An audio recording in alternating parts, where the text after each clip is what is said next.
very good morning to everyone. And today is our day 2 on Big Data Hadoop. In our previous class, what we discussed is what is Big Data and how it came into the market, right? And what are the key components of Big Data in the initial version. And as we know that in the initial version, Big Data had only two components. One is SDFS and another one is your MapReduce. Okay. Now we will try to understand more about this SDFS. Okay, so we may have a confusion. What exactly is this SDFS? Is that storage, or is that uh, on cloud, or what exactly it is? How exactly SDFS is created? So today we will focus first on discussion on this SDFS component. So today we are going to talk about SDFS. Okay. Now, SDFS stands for Hadoop Distributed File System, right? So, which means it is basically a file system which is distributed and which is created by taking the support of multiple nodes. And we have already discussed what exactly is a node in our previous class. A node is nothing but one single computer which has its own CPU, memory, right, and hard disk. Okay. So let's assume that you have created a Hadoop cluster of 5 nodes. So how does it look like? It looks like this: 1, 2, 3, 4, 5. These are your 5 computers. These are your 5 machines, right? And let's say each of this machine has a capability of 1 TB hard disk and say 16 GB of RAM memory, right? And let's say 8 cores, right? So altogether, I would say this is my cluster. Altogether, this is my cluster, a 5-node cluster, right? And they're all interconnected by the network, right? So they all are, put together in a network. They will be able to, if you try to ping each of these machines, like manually, you should be able to ping each of these machines manually. And this is what the cluster would look like. Okay. Now, so this is basically your 5-node cluster, which means the total cluster size is nothing but 5 TB. Right? The total cluster size is nothing but 5 TB. Okay. Now, the total memory what we have: 1, 2, 3, 4, 5, 16 into 5, 80 GB of memory. Okay. And we have 8 into 5, 40 cores. This is my configuration of the cluster. Okay. Now, when we say, okay, this is my 5-node machine which is given to me by by my team, and I have to install Hadoop and create a SDFS out of it. What does it mean? Okay. So see, Hadoop will be installed in every machine. Okay. In one or other way, Hadoop will be installed in each of these machines, and in each of these machines, there would be some sort of Java process that will run. I will talk about that in the coming days. Okay. But eventually, because you have installed Hadoop here, what it gives you is it gives you a SDFS. So SDFS is basically a file system which is created by using all these machines' hard disk. Okay. So let's assume this 1 TB is what we have, right? So 1 TB hard disk. So 1, 2, 3, 4, 5. So out of this 1 TB, few I would say space would be taken by whom? By the operating system, is not it? So let's not include that, because to make our calculation easy, let's assume that we have 1 TB of free space, and let's assume that the actual hard disk was 1.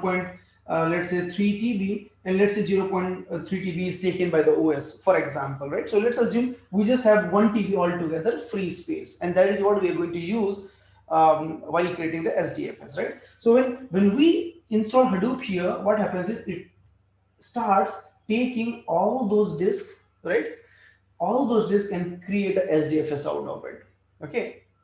So now I would say I will have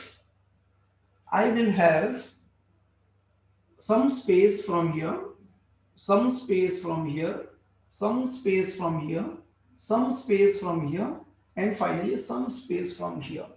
All these spaces together creates SDFS, right? So when we say SDFS is nothing but the space taken on rent, right, from various nodes, and this is what you call a SDFS. So if I talk about what is the size of my SDFS, I would say the size of my SDFS is 5 terabyte.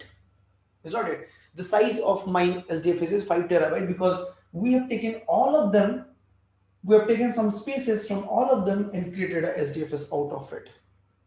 Okay, now when SDFS is created, then the next thing what you would do is you would like to store the data in the SDFS, and when you try to store the data in SDFS, you write some command like Hadoop fs-put. We will talk about all those commands, right? So you have some command to write a data to store the data in SDFS, and when you do so, what happens, you know, the file would go and sit inside this hard disk. Okay, so one biggest confusion should not be SDFS is in memory. No, right? SDFS is basically created by taking all the hard disk space from your machines, is not it, and not the memory. So when I say I want to put some data into a file into SDFS, that means I want to store the data here, in the hard disk, right? In the hard disk. Okay, so that's the story of your SDFS. So SDFS should not be confused with the memory. SDFS is basically a part of your hard disk, of your disk. Okay, now another thing I would like to discuss today is Hadoop versus Rdbms. What is Hadoop and what is Rdbms, right? Are they same, right? As you know that SDFS can store data. What kind of data can you store in SDFS? Okay, so treat your SDFS as your raw hard disk. Treat your SDFS as your raw hard disk, which means you don't see the data in form of rows and columns in SDFS. Okay, SDFS is just like a hard disk where you can go and dump anything you want. You can store videos, yes. You can store text file, yes. You can store Excel sheet, yes. You can store anything. For example, if I give you a pen drive of let's say 32 GB, in that pen drive, is there any restriction that you should not store this kind of data? No, right? You can store anything because that's a disk for you ultimately. Similarly, SDFS is basically a space for us, right? And it does not really matter what kind of data you want to store. You can store any kind of data, images, videos, Excel, JPGs, you know, like sensors data, this data, that data, everything can be stored just like a normal hard disk, right? So that's what it is. So can I say SDFS is nothing but a distributed hard disk? Can I say that? A distributed hard disk,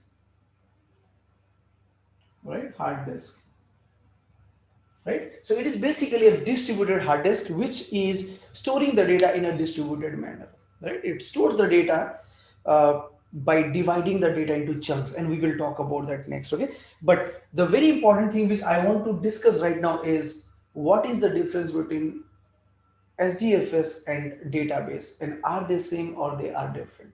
Okay, so let's move to the next topic. I'll take up your questions guys a little later, so let me just finish my presentation and then we will talk about that. All your questions you can keep with you, and then I'll discuss those questions at the end of the day. Okay, all right, so now we are going to talk about Rdbms versus Hadoop.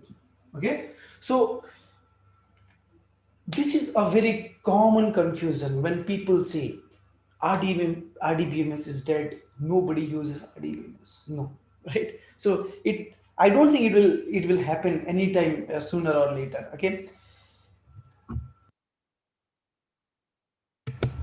Okay, so now see, when we say Hadoop is a distributed framework where you can store the data in a distributed fashion as well as you can process them, right? Whereas your Rdbms is not a scalable, software like your Hadoop. In Hadoop, you can have thousands of machines together, right? And you can store the data across these thousands of machines, but that is not the case with Rdbms, right? RDBMS will have usually one or two machines, right? Where you will store all the data here, right? If needed, you can take the backup of this data and store it in some other machines. Is not it? But let me tell you, RDBMS is usually used when you want to store the data, or when you want to store transactional data, right? Which means you want to store the data really quick, you want to process the data really quick. Okay, for example, if you have built a website where you have where you capture some users data like the first name, middle name, last name, phone numbers, email ID, and so on, right? You want to collect those data and store that data in some system, right? I would always prefer using RDBMS, right? Because like Sdfs cannot store the data in a transactional approach. When you say, I want to store the data right away, I want to retrieve the data right away, that does not happen. Okay, so Hadoop is basically invented for huge volume of transactional data. Okay, so Hadoop is invented, designed especially for huge amount of huge amount of historical data, I would say, not transactional data, historical data. Okay, so today's transactional data after some time can become a historical data as well, right? For example, if I say I want to process all the data, all the records, whatever I received yesterday, right, in certain database, then it becomes a historical data for me. Okay, so what I'm trying to tell you is Hadoop is not meant for quick real-time data analysis. Okay, for real-time, yeah, we have something else like Spark streaming can be used. We'll not talk about that right now. But what I'm trying to tell you here is the original intention of Hadoop is to process huge amount of non-real-time data, right? Historical data, whatever came yesterday, whatever came 1 hour before, whatever came let's say 30 minutes before, that can be processed. It's not.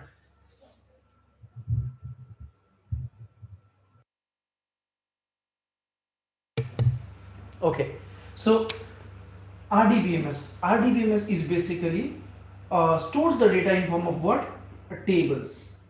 Right? In RDBMS, you see the data is stored in form of tables, rows, and columns. Okay, and the same thing if you look into Hadoop. Hadoop stores the data as a file. Okay, Hadoop stores all the data as a file, as any file, no proper extension. It could be a text file, it could be image, videos, and all. Okay, next, this RDBMS is meant for transactions. Okay, and Hadoop is basically meant for what? I would say non-transactional data.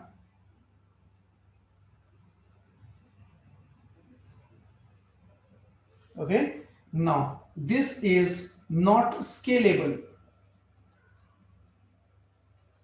Okay, and this is completely scalable. Okay, next, this is not a distributed processing.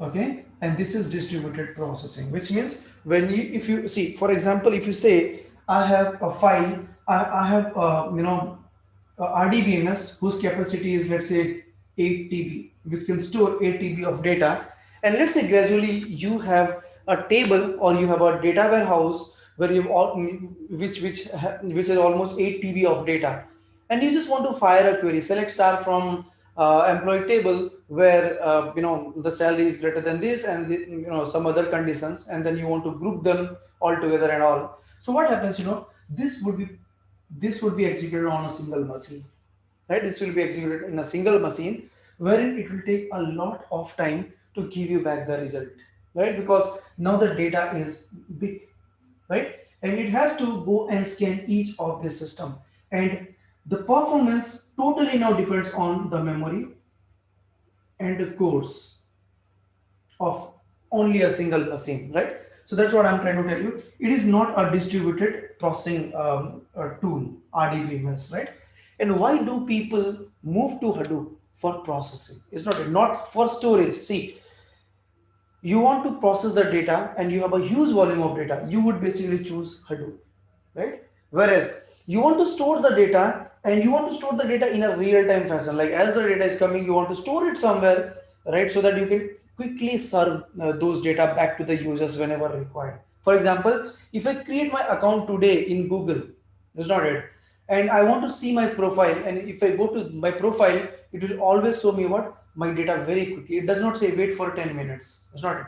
So that's where you will be using Rdbms, right? So as we have understood, like Rdbms is basically for the requirement where you want to store the data quickly and you want the data to be retrieved very very fast. Whereas Hadoop is for those requirements where you say it's okay to give me the result in next 2 hours, next 3 hours, next 10 hours, next 2 days, whatever it is, right? Based on the data size, based on your total cluster capacity, right? And altogether based on your processing logic. Okay, so I hope we all are clear about what exactly is the difference between this. Okay, so let me see if you guys have any questions. Let me look into my laptop.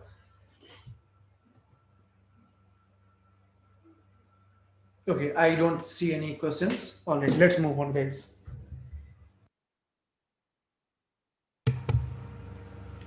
Okay, so now we will talk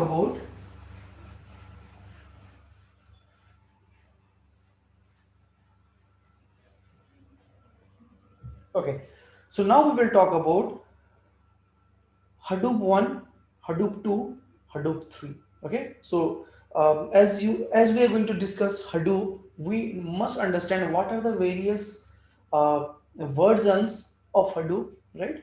And we will gradually start progressing, and we will use the Hadoop 3 in our sessions. Okay, tomorrow when Hadoop 4 comes, Hadoop 5 comes, the same concept should be applicable as well with minimal changes and all. So now we are going to talk about Hadoop. Let me erase this. Hadoop 1 versus Hadoop 2. Okay, so we will not talk about Hadoop 1 versus Hadoop 2 immediately right away, but let me say we will first talk about Hadoop 1. Okay, and then later we will try to understand what are the real differences between them. Okay, so Hadoop 1 is quite old. Okay, and I will tell you nobody uses Hadoop 1 these days, right? But it is important to have a minimum knowledge about that, so that when you look into any books, when you look into any website or anything, tomorrow, you should not you should not get confused what exactly is this, right? Because many things are written in Hadoop 1 earlier. So when you're referring, you can say, okay, this was the concept of Hadoop 1, which was written by somebody maybe 2 years back, 3 years back, 4 years back, 5 years back. Okay, so in your Hadoop 1, okay, in your Hadoop 1, uh, we used to have 5 daemons. Okay, 5 daemons. And what do you mean by these daemons? Daemons are basically those services which will make your Hadoop run. Okay, which means whenever you install Hadoop in your PC, okay, whenever you install Hadoop in your PC, what do you get is you get these 5 daemons. If you start these 5 daemons, then you can say my Hadoop is up and running successfully. We will see that also, right? So number one, we have name node. Okay, number two, we have secondary name node.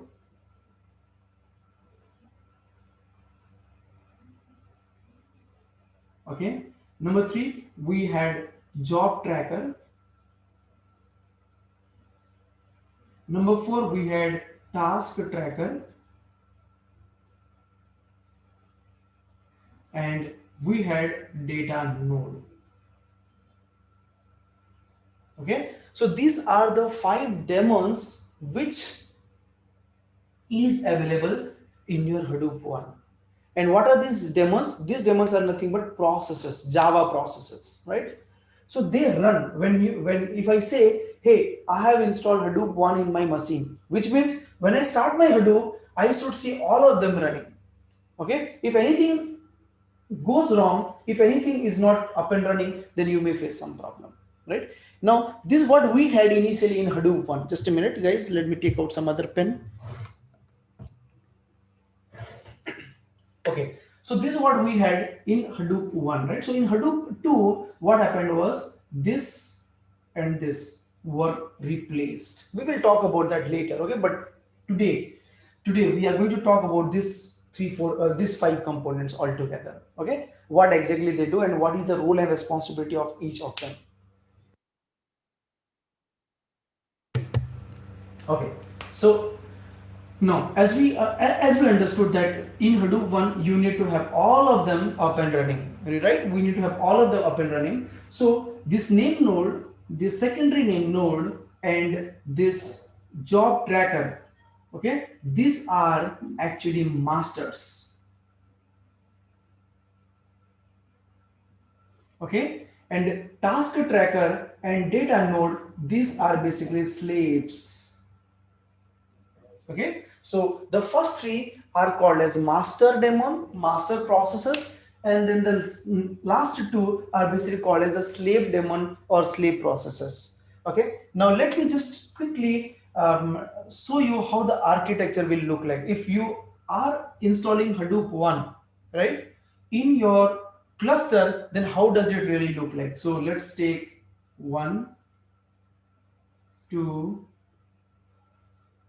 3, okay, and let me make small boxes here. 1, 2, 3, 4, 5.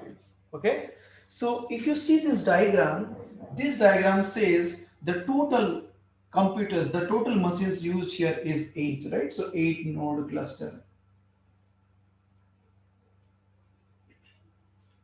This is 8 node cluster, right? So now this is your Hadoop cluster, and let's assume this is your Hadoop 1 cluster, right? So Hadoop 1 cluster. Okay, now as per our understanding, when I say that this is my Hadoop cluster, then all of these daemons should run in one or other place. Okay, so see, as I told, the first three are masters. The first three are masters, and that's the reason I created, I have 3 different machines here, right? And each of this machine will host one such master, right? Which means only name node will run here. Okay, only secondary name node will run here. Okay, only job tracker will run here. Okay, and here these are your slaves. These are your slaves. 5 slaves. And in each of these slaves, what are you going to run is you are going to run your data node, okay, and you are going to run your task tracker. Okay, so in each of this machine you will have task tracker and data node, task tracker, data node, task tracker, data node, task tracker, data node. All right. So in a simple term, what I want to tell you is, if you install Hadoop in all of these machines, right, it is really not mandatory that you have to run all of them in all these machines. No, because you will have to classify them whether they are slaves or they are masters. And if they are master, they will run either name node or secondary name node or job tracker. And if they are slaves, then they would run the task tracker and data node. Okay, now you may say, hey, why did I take 3 different nodes here, right? So if you feel you want to mix them together, you can still do that. You can still do that by removing this. Okay, you may say, hey, I don't want 3 machines to be used as a master. Can I maintain at least 2? That's absolutely okay. Okay, you can get rid of this machine, but you have to make sure that the job tracker is at least started here. Is not it? Now you may say, hey, can I also add this here itself? You can, but I would not recommend, because if you do so, then the secondary name node will lose its importance. Okay, so never ever do this. And of course, we are going to talk about Hadoop developer course, right? And in Hadoop development course, you will definitely not doing any of this in your real work, right? These are all the activities of the admin, but it is good to have a good understanding on the Hadoop components as well, right? Because people may ask you in the interview as well. Okay, so so we're talking about this, right? So you can have name node, secondary name node, and job tracker. The best practice is have them installed in each of these machines separately. Okay, don't keep them together.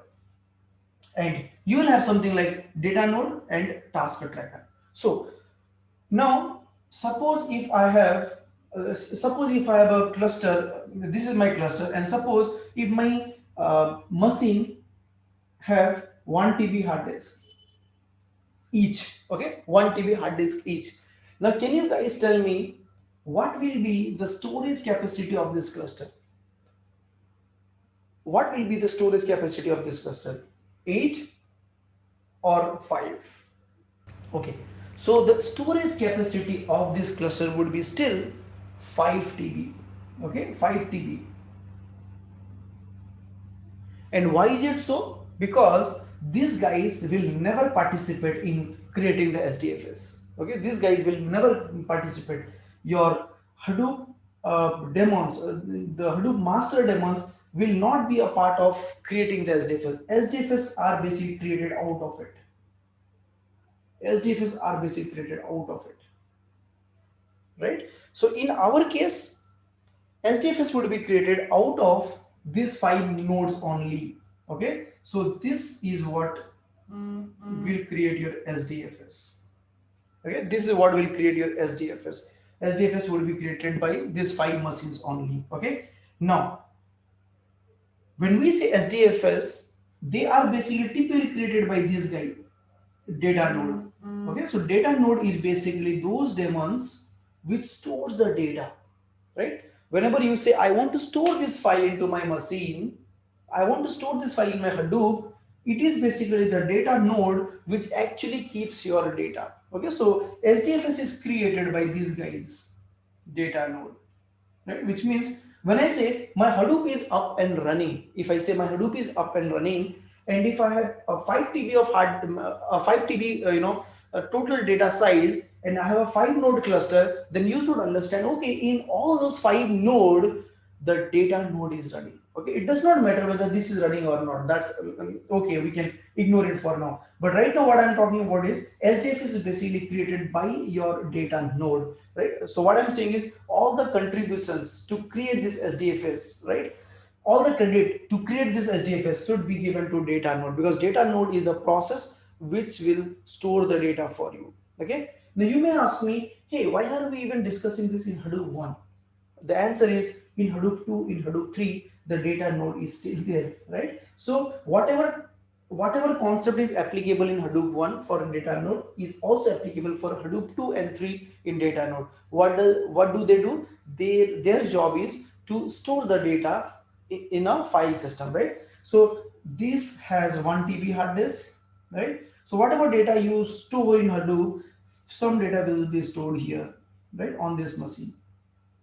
Okay, now this name node is like your bookkeeper, or is like your housekeeper. Okay, this guy should have all the information about what are the data which have been stored in all these clusters. Okay, so let us understand one thing, how the data is basically stored in Sdfs. This is very important for us to understand, right? So let's assume you have a file called data.txt. Let me take another pen again. Let's say you have a file called data.txt. Okay, and you want to store this data in this Sdfs, in this Hadoop system, right? In this Hadoop system. And let's assume the data size is basically 100 or let's say 1 GB. The data size is 1 GB. You have a file of 1 GB size. You want to store this data in this Hadoop file system. Okay. Now we should not get confused how the data is basically stored, right? Because see, each of this machine has a capacity of 1 TB, right? So it will never happen that this 1 GB of data will go and sit directly here. That will never ever happen. Okay. Hadoop stores the data by dividing those data into multiple pieces. Okay. Even though the size is 1 GB, which is quite smaller than the capacity of each of this machine, then also the data will be always divided. Okay, I'll tell you the reason, but that's how it is. Okay, so in Hadoop we have a concept called block. Okay, block size, and the default block size in Hadoop 1 is 64 MB.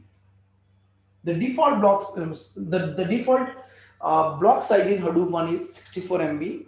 The default block size in Hadoop 2 and 3 is 128 MB. Okay, and when I say default, it means you can still change it in the configuration.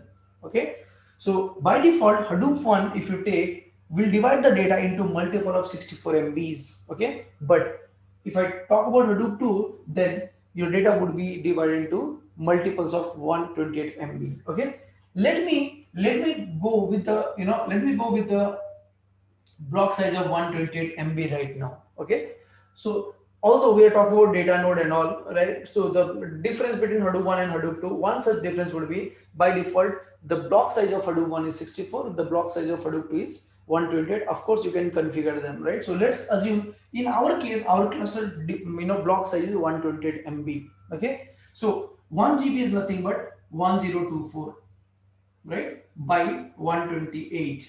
How much it will be? 8, which means your file will be broken down into multiple small chunks of 8 blocks, is not it? So let's discuss this in more detail. I'll just erase it and we'll draw it again. Okay, so yeah, so we are trying to understand how the data is basically stored. So I will be drawing the same 5 node cluster here. Okay, 1 2 3 4 5, and we have 3 master services, which is hosting name node, secondary name node, and job tracker, and you have a data node here with a task tracker, right? Data node, task tracker, data node, task tracker, data node, task tracker, data node.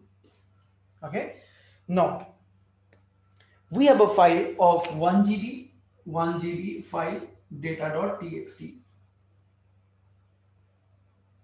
Okay, and let's say the default block size is 128 MB, right?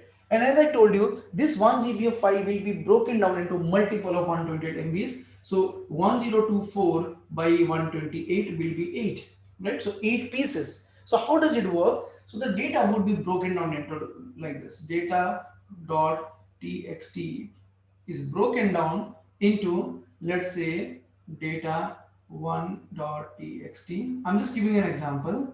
Data2.txt, data3.txt, okay, data 8.txt.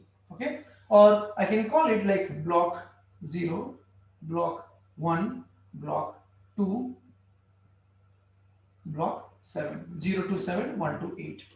That's how the data would be basically broken down into, right? So this data1.txt is a single file which is ultimately broken down into 8 pieces: B0, B1, B2, B3, B4, B5, B6, and B7, right?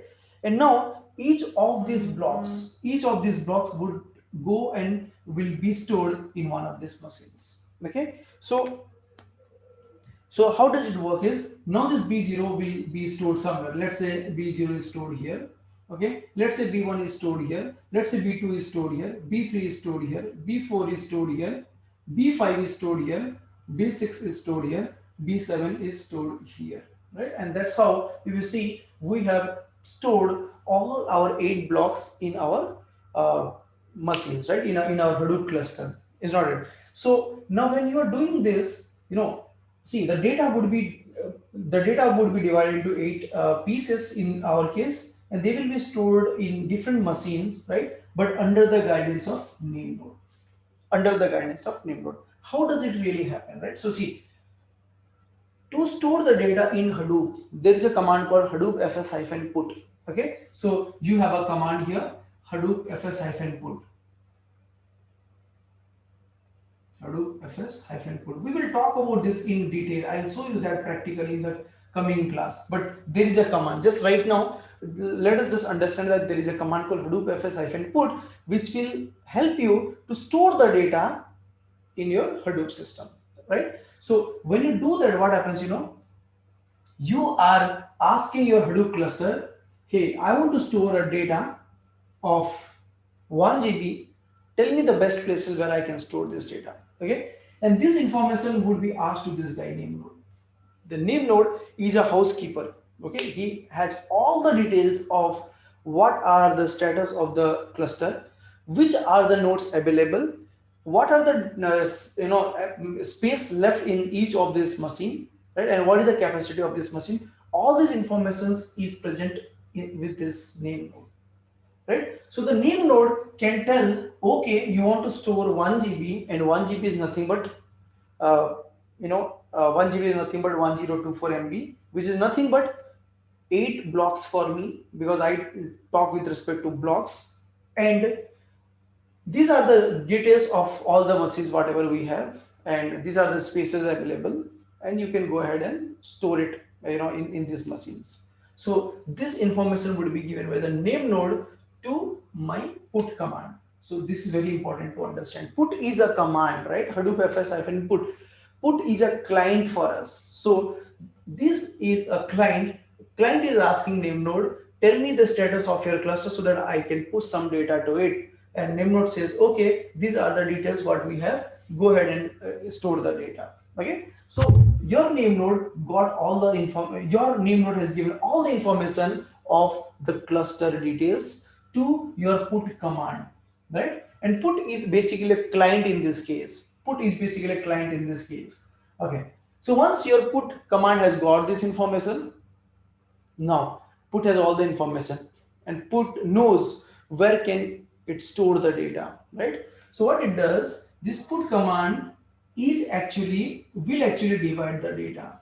Okay, this is a very common confusion. Who divides the data, right? Will the name node divide the data? Never, because the data will never go to the name node during the transfer process, right? Think about it. Name node is basically a process, and you have only one name node in case of your Hadoop one, right? So you have only one name node in case of Hadoop one, and if everything goes by name node will not be able to handle that much of data. Is not it? So the data division will not happen here. The data division will happen here itself. The put command, right, will divide your data into 8 chunks. They are basically some Java code which is written to divide the large data into multiple of 128 MBs. Is not it? So that's how the data would be divided. Once the data is divided, it will start, sending the data to one of these nodes based on whatever instruction was given by name node. So it will start sending B0 here, okay. It will start sending B1 here, okay. B2 here, okay. B3 here, B4, B5, B6, B7. Your data is divided into multiple parts and can be and is stored in this machine. Now let me ask a question here. Why the data was really divided into multiple parts? Why did not it just store the data in a single machine, right? I'll give you the answer. See, to understand that, let's understand it this way. Let's assume this cluster size is, let's say, 1000 node. Okay, let's assume for 2 minutes that this cluster size is 1000 nodes. When you have 1000 nodes, that means you have 1000 parallel computers, right? So if you have 1000 parallel computers, right, that means each computer will also come with their cores. So let's say each core has each machine has 8 cores. So altogether you have 8000 cores. They are processors, right? Now, so when I said 1 GB, right, 1 GB, how much block it will be divided into? It will be divided into 8 blocks. 1 GB will be divided into 8 blocks. But if I say, let's say I have 1 TB, right, which means 1000 times, then it will be divided into 8000 blocks, right? It will be divided into 8000 blocks. So suppose this machine has a capacity of 1 TB. This machine has a storage capacity of 1 TB, And if I store this whole data, in this machine, okay, do you think we will be able to take the benefit of parallel processing? We've stored the data, that's okay. The data is stored here, 1 TB, right? But if you want to process this 1 TB of data, you have only 8 cores to process this data. However, if instead of doing it that way, if this 8,000 block will be spread across, then you can take the benefit of 8,000 cores, right? Now see, 8 cores versus 8,000 cores. Your job will be over 1,000. Your job will be processed 1,000 times faster, right? This is what is very important to understand. Okay, so if you have 8 cores only, then you can process the data 1,000 times faster, right? That is why the data would be stored by dividing it into chunks, and they would be eventually stored across the machines, even though you have a small file. Okay, so even if I have 100 MB of data, the data will be the file will be still divided into 2 blocks if my block size is 64, right? If my block size is 128 MB, then the data would be divided into only 1 block. Okay, and that's how the data would be divided into pieces, right? So what we understood is you have Hadoop fs-put, and this Hadoop fs-put will take care of dividing this data into multiple chunks, right? And each chunk will actually be stored in one or other machine. Okay, now once you've stored this data, right, now the next thing what you'll do, you'll process the data. And while processing the data, you will have a problem of losing the data, right? You may have a problem of losing the data. Just a minute, guys. Somebody is waiting, I think. Waiting room, admit. Just a minute. Somebody is waiting, so let me give them access. Okay. So see, guys, the block size of Hadoop 1 is 64 MB, right? But while we are discussing this, I'm still using 128 because we are not going to use Hadoop 1 forever. I am going to stop my discussion on Hadoop 1 after a couple of days, right? We will mostly talk about Hadoop 2 in all our sessions and Hadoop 3 in all our sessions. And in all those cases, the default block size is 128. And that's the reason I took 128 here, right? But if you're going to work with Hadoop 1, then you can just say, okay, it will be 64. Then if it is 64, then it will be divided into 16 blocks, right? But let us not get so much confused. As I said, it is configurable. So I can also tell you like this. Let's assume I have installed Hadoop 1, and let's say the default block size is 64, but I have configured it to 128. Now the discussion will remain same. Is not it? Okay. So this is how the data is basically stored in all these machines. And what we were talking about is it is possible that you may lose the data while processing, right? So in order to avoid that, Hadoop has a concept of replication, which means the data will be replicated. The data can be replicated. How many times depends on you. By default, it is 3. Okay, which means whenever you are storing this data, in the Hadoop cluster, your data will be stored in multiple machines. So B0 is here, right? Now this B0 will also be copied somewhere else. This B0 will also be copied in some other place. Okay. Similarly, I have B1 here. B1 will be copied somewhere else. B1 will be copied somewhere else. Similarly, I have B2 will be copied somewhere else.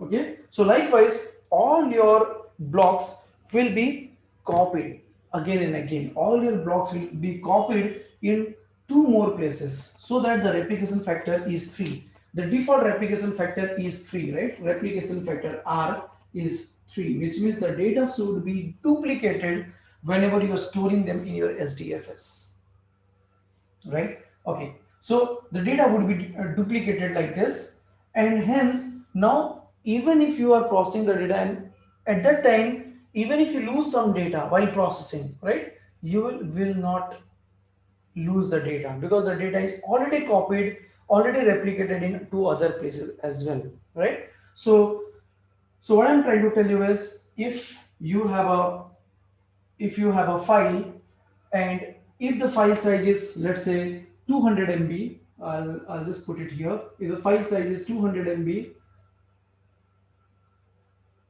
okay, and if the replication factor is 3,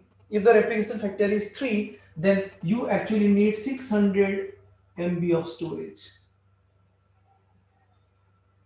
right? Because the data is going to get duplicated 2 times, total 3 times, two duplicate copy and one original copy. So you need exactly 600 MB of storage, right? And that's how it is. So when you say Hadoop fs-put, the data would be copied here, and then immediately it will internally start copying it to some other machine. Internally again it will start copying it to some other machine, like this, right? So the data keeps, the data will get copied in multiple machines, right? And I can say all this can talk to each other because they have to copy the data. All this will talk to each other, okay? And there is no role of this guy name node here. Name node will just monitor, but never ever assume that name node will participate in copying the data or data transfer. No, it is not going to do any data transfer. It is going to supervise it. Okay. So once all this data is transferred, now if you see the status of this cluster, can I say this node has these blocks for this file? Where is my file? Data.txt. Right? Can I say that this particular node has stored B0, B1, B2, B3 of data.txt? Yes. This piece of information would be stored by your name node. Okay, let's say data.txt. Okay, and I would say this is node number, see, node 0, node 1, node 2, node 3, node 4.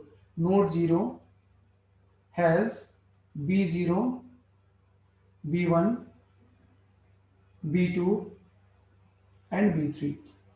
So like this, it stored the information, okay? And it says the replication factor is 2, 3, but yeah, the default, right? So this is how the information would be stored by the name node, which means name node has exactly information of what are the blocks stored in each of this machine, okay? Now, let's assume this machine is down for some reason. There was a network failure, or maybe somebody removed this from the network, or so on.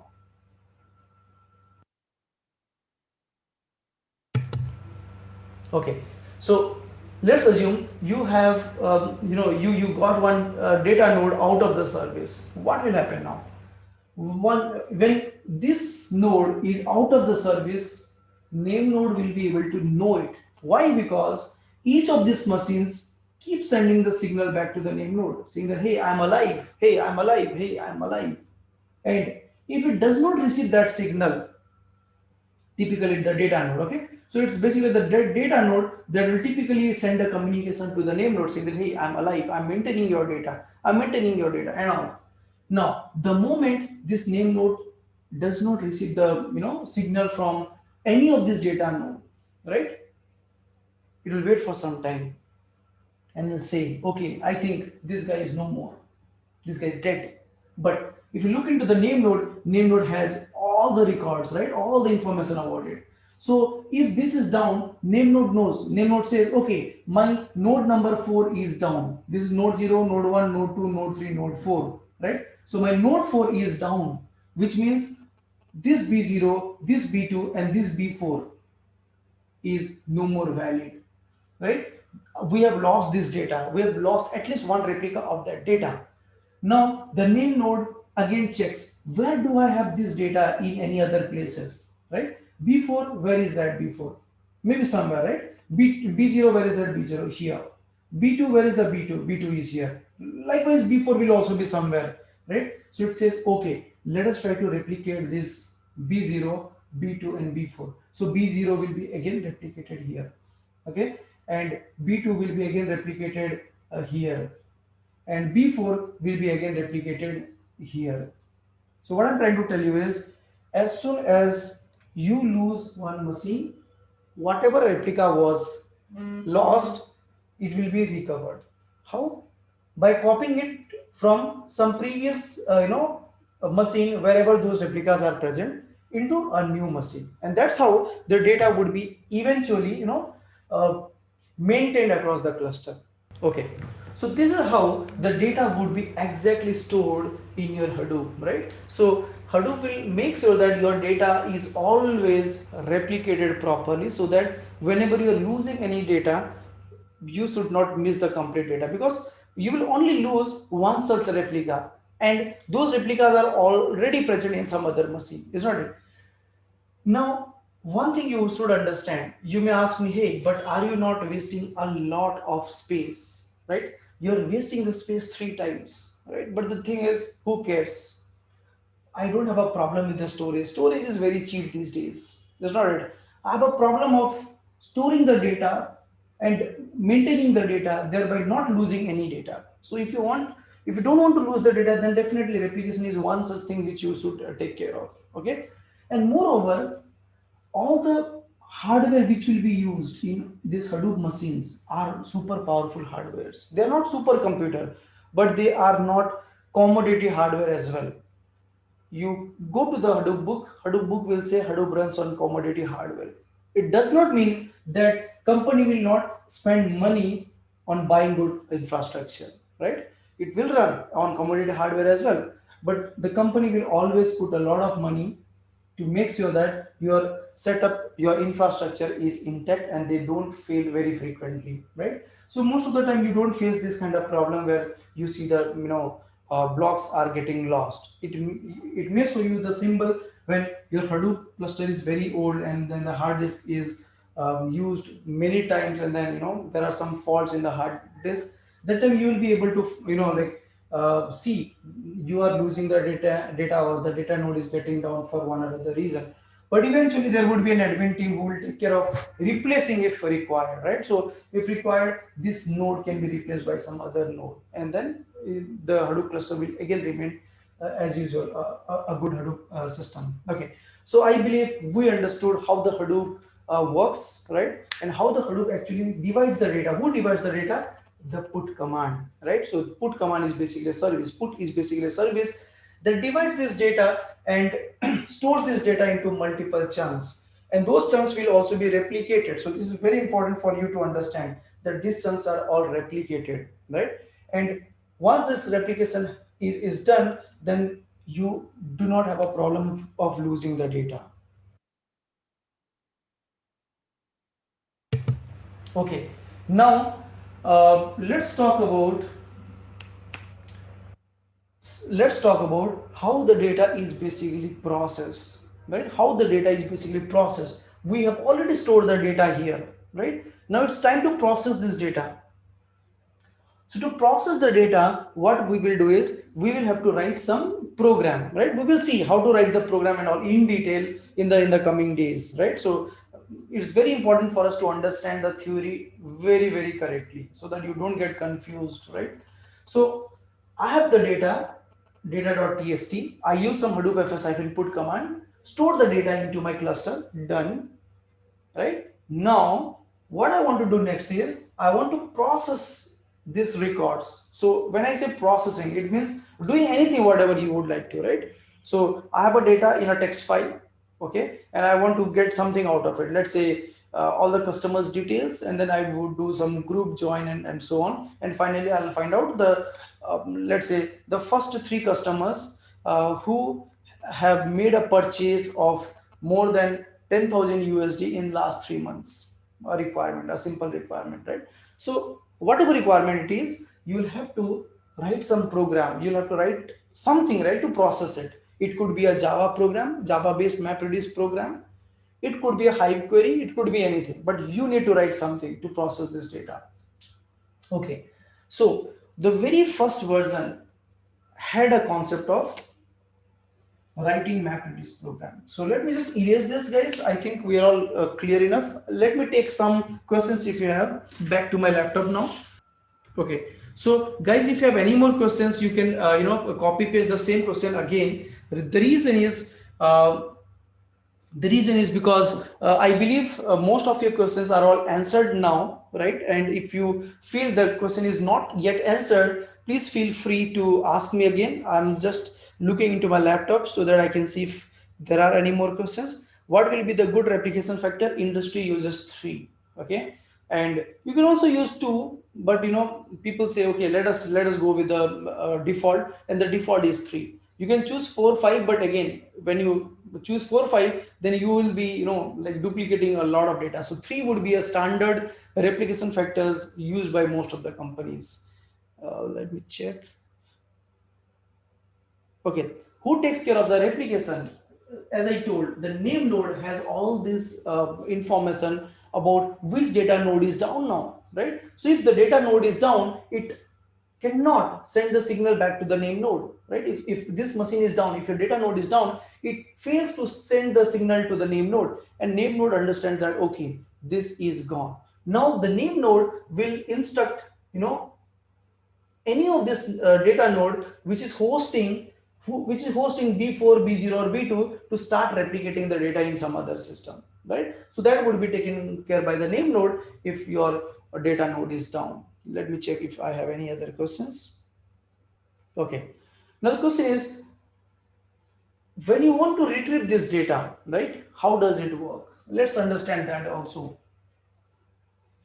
So see, when you want to retrieve the data, okay, so you will never say, give me block 5 of this data.txt. You will never do that, right? Because from an end user point of view, I only know that there is a file called data.txt. I'm a programmer and I really don't have any clue how this data are actually managed, right? How this data are basically broken down and how this data are stored in all these machines. I have no clue about it. It's not it.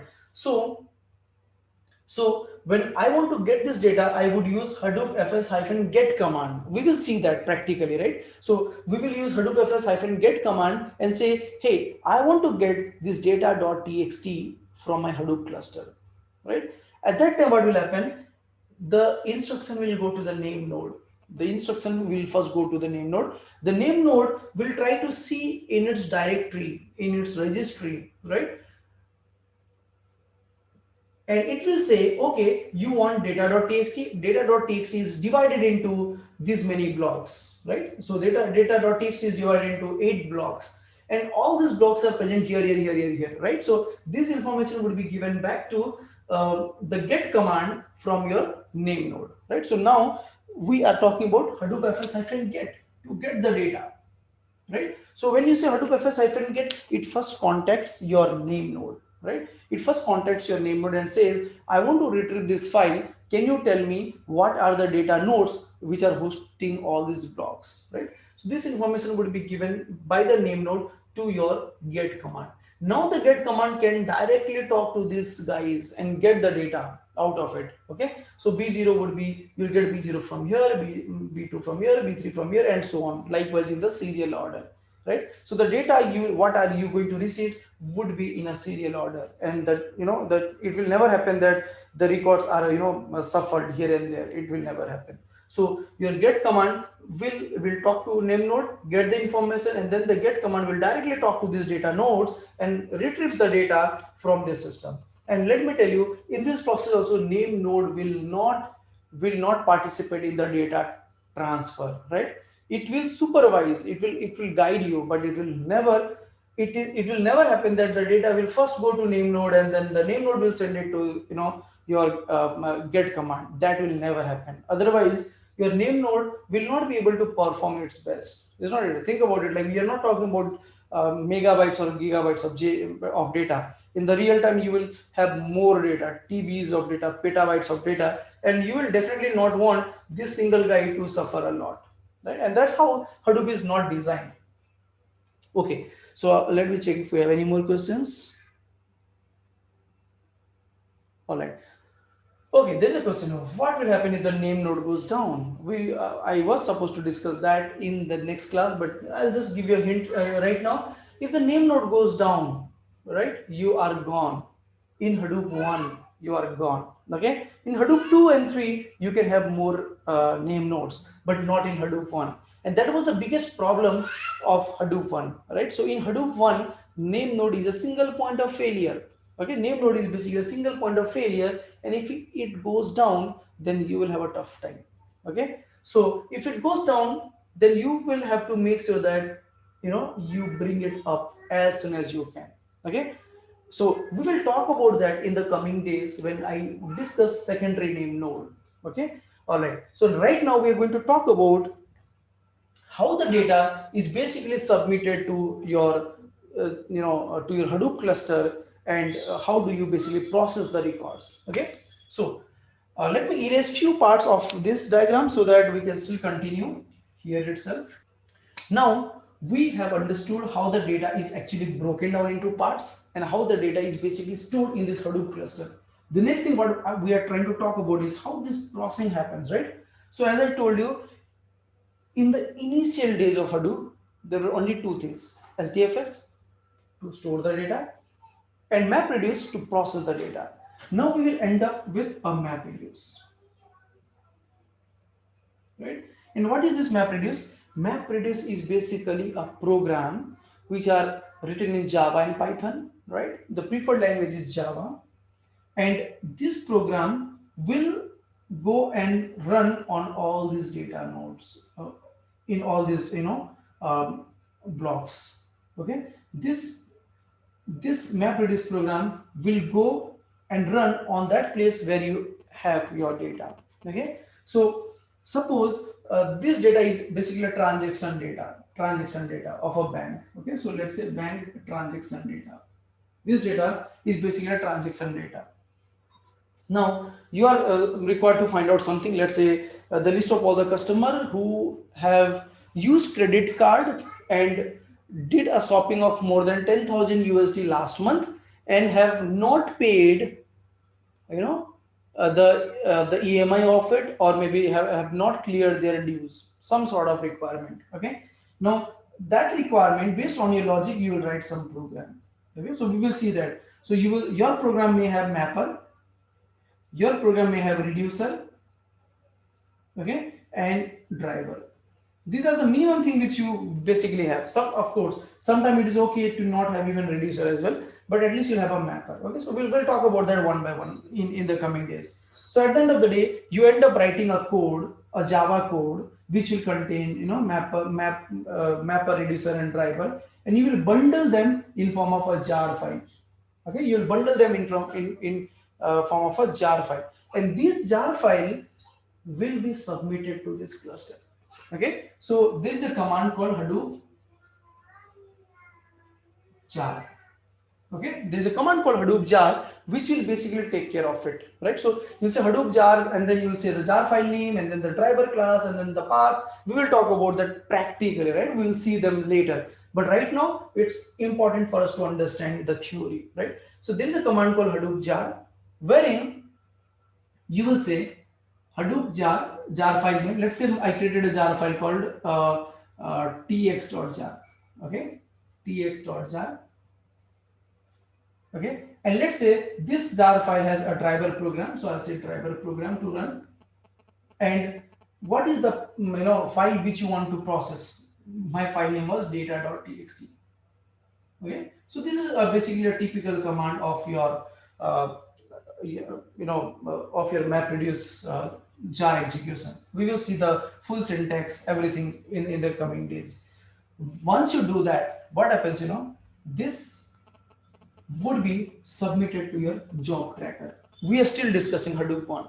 Okay, in Hadoop 2, what I'll say, hey, this is replaced by something else, hey, this is replaced by something else. The process would remain same or maybe slightly changed, right? So we'll talk about those yarn and other concepts as we encounter them. Right now we are still in Hadoop 1. Okay, so this job will be submitted to your job tracker. Okay, and then it says, hey, I want to run my jar file on data.txt. Okay, now this job tracker will take the help of this name node, because the job tracker has to understand, right, where exactly the data are present. Where should I send this jar file to? Suppose if this is a 1000 node cluster and I want to process this data.txt, right, and I have written a file, I have written a Java code mapped to this program tx.jar, and let's say this data.txt is present only on these 5 machines. Let's assume this is not down anymore, this is up. Okay, this is up. So this is present in all these 5 machines. So if this is present in all these 5 machines and you have 1000 node cluster, right, your job tracker will not send the jar to all 1000 nodes. That is really, inefficient to say, right? So this will never happen, that the job tracker will send this jar file to all the machines of a cluster. Not even required, is not it? So the job tracker will consult your name node and ask, can you tell me, I want to process data.txt. Can you tell me where are the data stored? Where are the blocks stored of this data.txt? Yeah, so it will say, hey, can you tell me where exactly is the data stored, and where should I basically send this jar file to get processed, right?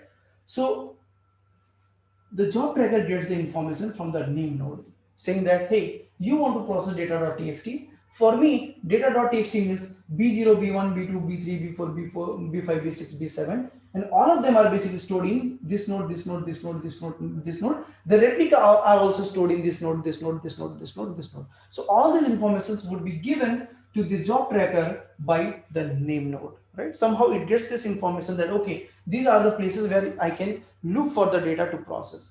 And then what happens? This job tracker would send this jar file to your task tracker.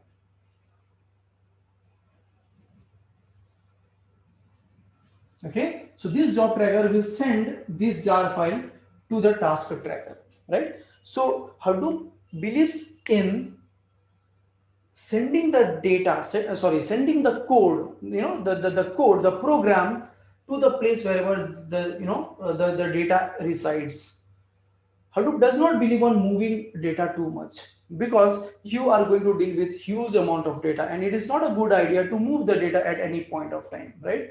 So Hadoop says, hey, let the jar file, let the source code move, let the data sit wherever it is as much as possible.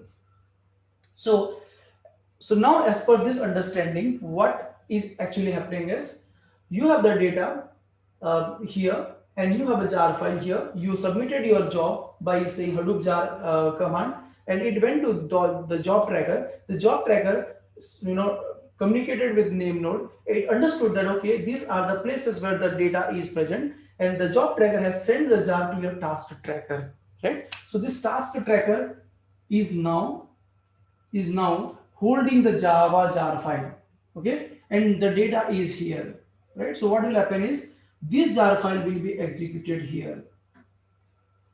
Okay, so this jar file will be executed here on the data, on all these blocks, right? On all these blocks, on all these blocks, and on all these blocks. So it is the responsibility of the job tracker to give all the instructions to the task tracker in such a way that the replicas are not processed. Otherwise, there will be a duplicate processing, is not it? So the job tracker will say, hey, you are supposed to process B0 from this node, B1 from this node, B2 from this node, B3 from this node, B4 from this node, B5 from this node, and so on, right? So whatever as per the nodes are available. So for example, it may pick up B0, it may pick up B1, it may pick up B2, it may pick up B3 here somewhere. Where is that B3? B3, okay, B4 and B5, right? So likewise, it will pick up all these blocks from each of this machine such that the replicas are not processed. So the data would be processed, right? And then if needed, the data would suffer. The data can move, right? Because based on your logic, the data can move. If you have a logic of aggregating the data, then definitely data needs to be moved. For example, I want to find out the top 3 people from the given data set, right? So the top 3 people can be present here. can be present here, can be present here, can be present here, can be present here. The top 3 can be present in any of these blocks. One guy from those top 3 may be here, one guy from those top 3 may be from here, one guy from those top 3 may be from here, possible, right? So at some point the data has to be brought together, right? So if the data has to be brought together, then definitely some sort of shuffling will happen, right? So we will see that also. This is just the day 2 and it is just the beginning, right? So we'll see how the data would be shuffled in the coming days, right? But right now it is very important for you to understand the concept of how the data is basically getting processed. You create a jar file, send the jar file, the jar file will be automatically sent to the concerned machine, and the data would be processed there, right? And once the data is processed, the data will be written back to your Sdfs. Okay, so in case of your MapReduce programming, the file will be stored in Sdfs, the file will be processed, and then the result will be stored back to Sdfs. 1 minute, guys. I think my camera is going again and again.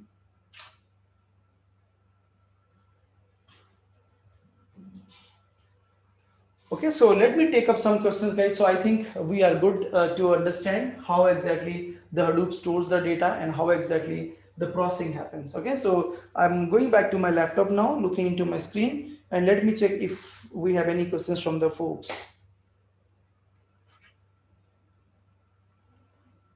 Okay, so see, why cannot we replicate the name node? That was the problem with Hadoop 1, right? Because Hadoop 1 was the very first version, right? And that is what it was, right? And that is the reason you can replicate the name node in your recent version of Hadoop, Hadoop 2 and 3.